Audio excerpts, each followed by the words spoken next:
And roll call, please. Scott Cummings, Yes. John Moran, Yes. Sylvia Oswald, Yes. Francis Reddington. Yes. Your variance has been approved. Next case, please. Certainly, case number BOA number 19-100179. The applicant owner is Brian and Cheryl Roche. Property address is 3055 Antigua Drive. Parcel ID is 180-949-1365. Legal description is Lot 66, Ocean K, Unit Number 1. Current zoning is a PUD. A motion to consider the City of Jacksonville Beach Land Development Code sections PUD ordinance number 2002-7843 for 49.2% lot coverage in lieu of 45% maximum to allow for a covered patio addition to an existing single-family dwelling. Could you have your name and addresses, please? I'm Cheryl Roche, and the address is 3055 Antigua Drive, Jacksonville Beach, Florida, 32250. Brian Roche, same address. Can I have you both raise your right hand, please? Do you swear or affirm that the testimony you're about to give in this matter is the truth, the whole truth, and nothing but the truth, so help you God? I do. Okay, and I need you both to state your name for the record. Brian Roche. Cheryl Roche. Excuse me. Could you please tell us the hardship for your variance? Yes, we're the original owners of this house 19, 20 years ago at Ocean K, and we've had some concrete pavers there, and a lot of our neighborhood has increased its value of the houses with additions, home additions, pools, patios, and we're looking to do something similar in the sense of extending our patio to have 4.2% more lot coverage to do an extended patio to be along with the improvements in the neighborhood for decades. George, what's the lot coverage for a pub? We don't have any? They're individual to each PUD, but at this particular one, it's 45%. It is 45% for this Yes. pub. Thank you very much. That's what I was curious for. Your backyard slopes down. How close are you going to get to the? Nowhere near the setback. You see the 15-foot setback, so that's, architect, we hired an architect, so looks to be, 25 feet or so if you do the scale. So So basically, you're asking for 4.8% lot coverage. yeah, less than 10% lot coverage extension.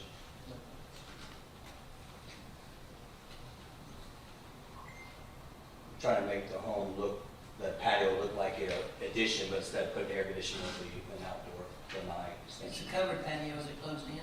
Not closed, we don't plan on doing that. Any other questions for this applicant? Sylvia? You asked me. No? I have none. No. Looks fine to me. Okay. Thank you. You can sit down. Close the public part of this variance meeting. Bring it to the board.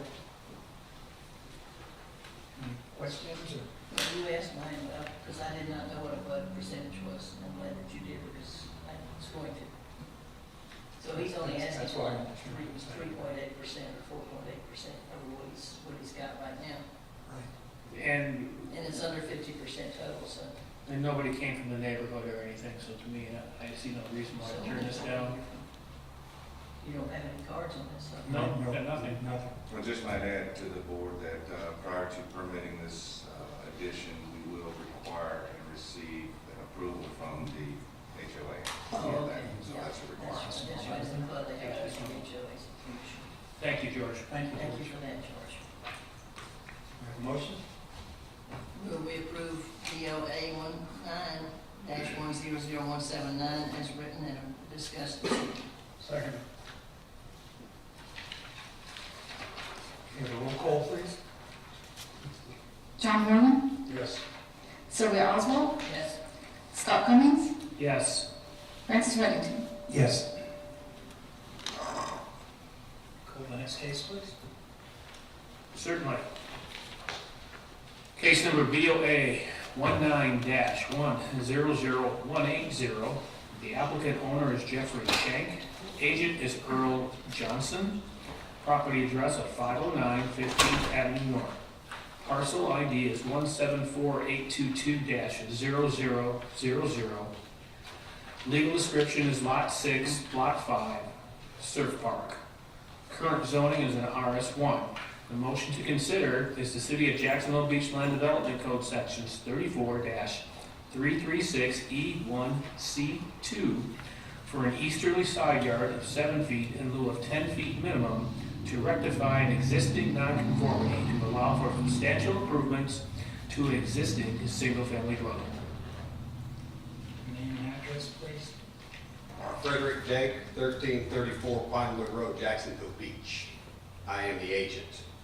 Jeffrey Shank, 509 15th Avenue North, Jacksonville Beach, 32250. Yeah, hold on. If I can have you both raise your right hand. Do you swear or affirm that the testimony you're about to give in this matter is the truth, the whole truth, and nothing but the truth, so help you God? I do. And I'll need you both to state your name for the record. Frederick Dake. Jeffrey Shank. Can I please have the hardship for this variance? This board will be real familiar with this situation. It's an old platted subdivision, house built back in the 50s. And the current homeowner now proposes to do some major renovation. And during the permit application review, 2 historical encroachments were triggered by the 50% rule. First, the existing building encroaches 3 feet into the current side yard setback. And you can, anyway, it's a side of the house, it's a substantial side of the house that contains the bedrooms. No new construction is proposed for this area. Secondly, there's a portion of the existing driveway that encroaches into the opposite side yard setback. This driveway was here when the owners purchased the home, and likewise, no construction is proposed for this area. Both of these requested variances involve existing conditions that are not related to any of the proposed renovations. In fact, none of the proposed renovations will alter the current footprint or change the current roof line. Construction scope is primarily interior to include enclosure of an existing patio that's in the back. Do we know what the current lot coverage is? Yeah, I do actually. 23%. 43, you said? 23, yeah. It states on the survey 35% coverage. Yeah, I thought it was up there on the left-hand side. We had it, because of the variance, we were asked to do a new survey. Okay. And they included that in the coverage, so it is 35. Okay, it's 35%. So is that, it's at what it belongs at 10,000 square feet, is what you're. Right, we're not proposing to add anything to the roof. No impervious. Okay. And I believe, if I'm not mistaken, that it's 9,950 feet, so it's short by about 50 feet.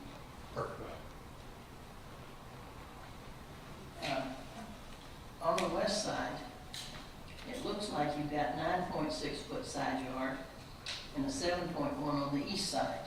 Is that correct? that would be correct. Okay, but you're not asking for a variance for the 9.6. They're supposed to be 10 feet on either side. Am I correct? Because it looks closer than the easterly side when I went by there. On the left-hand side is wider than the right. The right is where the garage, and that's the 7.1. The 9.6, I didn't know that was a variance request. I didn't- Yeah, we're going,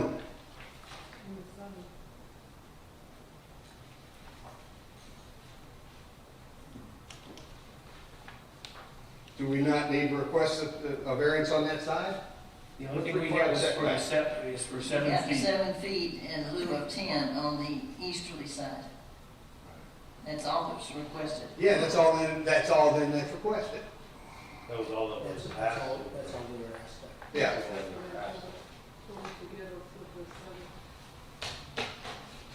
George? I will agree that that's all that's been requested. The 9.6 appears to be a little shy of the 10 that's required. Not, Is It's an Not existing, sure if it- it's an existing footprint. Well, it's all an existing footprint, Right. yes, and in order to do the substantial renovation, they have to come into complete compliance with all the setbacks, all the lot coverage calculations. And I might add that the driveway is also at a 0% setback rather than a normal 5%, and that wasn't requested either. 5 feet, correct, George? Correct. Yeah. How did this get through the department? Uh, Because that seems to be the kind of thing that some. There may be some extenuating circumstances. I know that they're planning on removing the shed that's shown on here. Are you? That's correct, yes. Might you be planning on removing 5 foot of the driveway as well to come into compliance? Was that ever discussed? Not unless that's required by the If necessary. I'm sorry? Yes, ma'am. I'm sorry.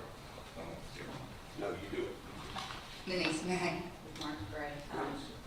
You're right, it does require 2-foot setbacks, and they've only put on their application, the one for the 7-foot setback. However, it is in your discretion if you feel that it is an existing nonconformance, you find that it should meet the proper variance criteria to grant more than is on the application, if that's what you feel is necessary to get this into compliance. But that's for your discussion.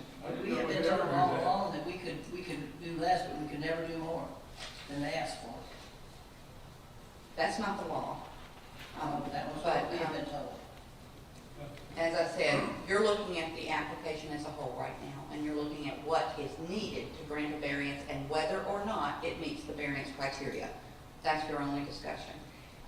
It doesn't have to be written. If they want to verbally ask for it, then they can put that in the record, if that's something that they want to ask for. Otherwise, you do still have a 50% hardship rule, 50% rule where they do have to come into compliance with code. In this case, I'm guessing that it would take demolishing the structure in order to get it into compliance with the code. That would be the hardship. But if they want to verbally ask you and put on the record for, I'm guessing that they need a 0 lot line for the driveway, they need 7.1 for one side and 9.6 instead of 10 on either side. I'll leave that to them to ask for. Okay, And because if they've only asked for 7 foot, they didn't ask for the 7.1. They can verbally ask for that if they'd like, as long as you apply the proper variance code criteria to their request. But I got to clarify though, because we've been told multiple times over the years, But through the department. yeah, that we in fact cannot add on to, under any circumstance, a request. We can reduce. I understand, the variance law literally is, does it meet the variance criteria? Now, as for the application and the sufficiency, the department has reviewed it. They didn't write it on the application. If it needs to go back, you can ask them to continue it and go back and look through the department, or they can make a verbal. There is no law around that that says you cannot, okay? So what I am telling you, though, is that perhaps you want to have them continue it, go back, bring it back to another board meeting where it contains all the information you want to see. That's also your option to do.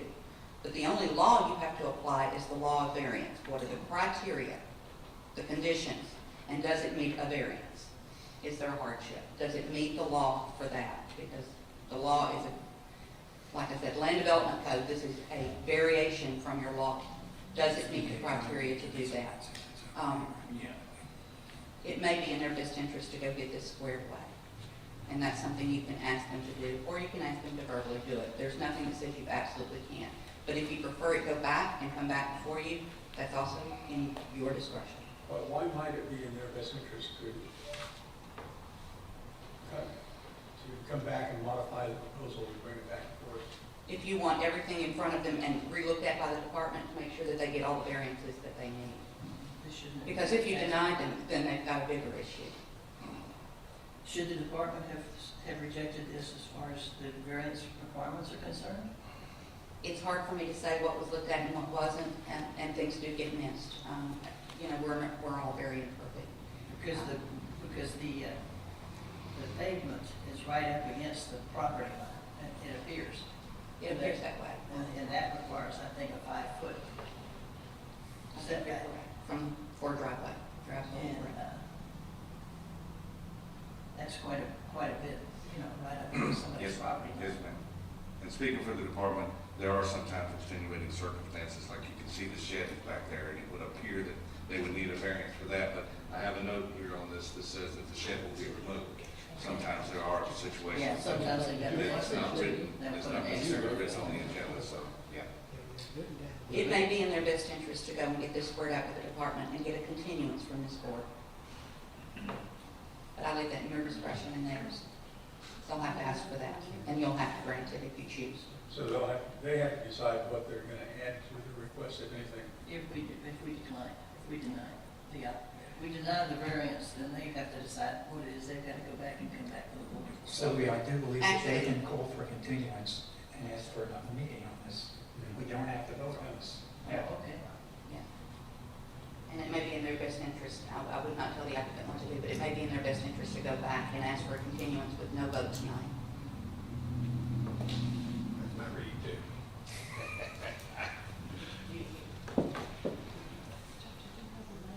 I think probably circumstances being what they are, we'll continue and then we'll get with Mr. Knight and figure out how to reword this and bring it back before the board. Thank you. You'll have to vote Thanks. on that. Through the chair, Mr. Knight, does that sound like a thing to do? Well, yes, but you would need to get with the planning and zoning officials to redo it out myself. All right, That's not gotcha. what I do. Got it. I can vote on the continuance. Need a motion, second. Need a motion, please? I'll make a motion for the continuance based upon their Request? request. Thank you, Jim. Second. Either one, Roll call, please. Sylvia Oswald, yes. Scott Cummings, Yes. John Moreland, Yes. Francis Reddington. Yes. That's what we have, I believe. Motion to adjourn? I'd like to thank our standing chair for a very efficient meeting. We hold on for this. We're not finished yet. Okay. Okay, our next meeting is on Tuesday, December 3rd, for scheduled cases. Okay, now, I'd like to make a motion to end this meeting. Second. favor? Aye? Aye. Aye.